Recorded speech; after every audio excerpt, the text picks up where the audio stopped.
კანონის მიხედვით ეს პასუხისმგებლობა გარკვეულწილად ასევე იყო გათვალისწინებული კერძო ბაღებზე, როცა საუბარი იყო, რომ მუნიციპალიტეტი განახორციელდებდა ამ ბაღების ავტორიზაციას. ანუ მე ვთქვი, რომ ეს არ არის ლიცენზირებადი საქმიანობა, არამედ ეს არის ავტორიზაციის საკითხი. შესაბამისად, საგანმანათლებლო დაწესებულებები უნდა გადიოდნენ 4 წელიწადში ერთხელ, ასე ვთქვათ, ავტორიზაციას.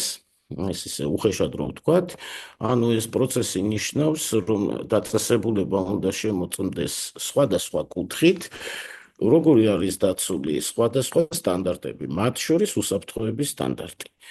ეს კანონით გათვალისწინებული იყო, როცა კანონი 2016-ში იყო მიღებული, როგორც მუნიციპალიტეტის საქმიანობა და მთავრობას ამ ავტორიზაციის პროცესის დასაწყებად შესაბამისი წესი უნდა შეემუშავებინა. თუმცა მთავრობამ ეს არ გააკეთა და შემდეგ დაახლოებით 6 წლის მერე მიიღო გადაწყვეტილება, რომ ბაღების ავტორიზაციაც განეხორციელებინა განათლების ხარისხის ეროვნულ ცენტრს, რომელმაც ეს პროცესი დაიწყო და აი წელს რომელი ბაღებიც გადის ავტორიზაციას, ეს ნუსხა დევს.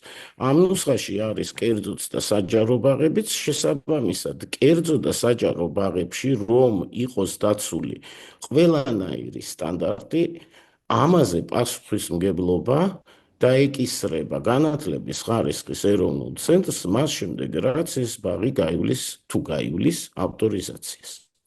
რამდენადაც ეხლა ეს არის ეტაპი, როცა ავტორიზაცია ახალი დაწყებული, არავის არაა გავლილი, ასე ვთქვათ, ავტორიზაცია, ვილაპარაკოთ იმაზე, როგორ არის დაცული უსაფრთხოების საკითხები, ანუ ამ უსაფრთხოებიდან თუ გამოვრიცხავთ სახანძროს და კვებას, იმიტომ რომ ამურზე ერთზე, ესე იგი, შესაბამისი სამსახურები სურსათისმმლებლობა და სახანძრო ახდენენ კონტროლს, დანარჩენ საკითხებზე, ასე ვთქვათ, რამდენად კვალიფიციურია პერსონალი, ვთქვათ, ან იქ რაღაცა ძილის და იმის პირობები როგორ არის დაცული, ამაზე პასუხისმგებლობა არც ერთ უწყებას არ აქვს. უხეშად რომ ეს არის გარკვეულწილად იმ დაწესებულების პასუხისმგებლობა, სადაც, ასე ვთქვათ, ბავშვები იმყოფებიან.